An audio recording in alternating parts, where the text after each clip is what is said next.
Okay, so I'm doing this video in order to explain how we compare two different projects having different life duration. So in this example here, we have project A uh, which has a duration of 3 years, and project B having a duration of 6 years. Uh, we can see here that project A, we put an investment of $70,000. Project B, we put an investment of $85,000. So what we do usually is that we forecast our cash flows uh, for each project. So for project A, we forecast our cash flows for 3 years. For project B, we forecast our cash flows for 6 years. It's usually given. Then we need to calculate the present value of each project, and we don't do it just by summing up each cash flow for each year, because we should use a discount rate. Here the discount rate is 10%.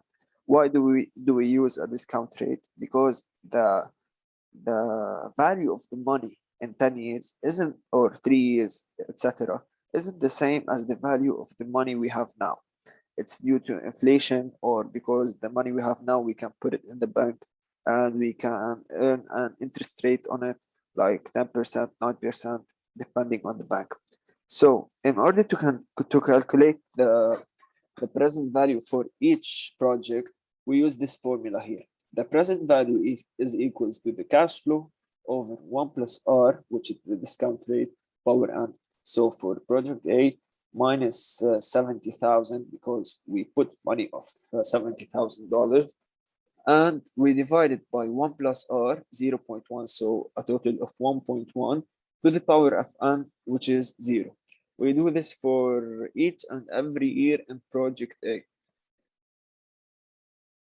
After doing that, we sum them up, and this will give us the NPV, which is in this case $11,277,000 and change. We do the same thing for project B. We calculate the net present value, and now we can compare the net present value of project B with the net present value of project A. Why? Because they have different life durations, so it's unfair. The only way it's fair is that they have the same life duration. So if project B would have been 3 years instead of 6, we can say, okay, assuming it still has a better NPV, we can say, okay, project B has a better NPV with the same duration of years. Therefore, project B is better than project A. But it's not the case here. So what we do is that we spread the net present value over the years. So we can see this is called equivalent annual annuity. So the payment here that we are going to calculate is called the equivalent annual annuity. How do we calculate it? We, on the financial calculator or on Excel, we insert in the project A a present value of minus 11,000, sorry, minus 11,000,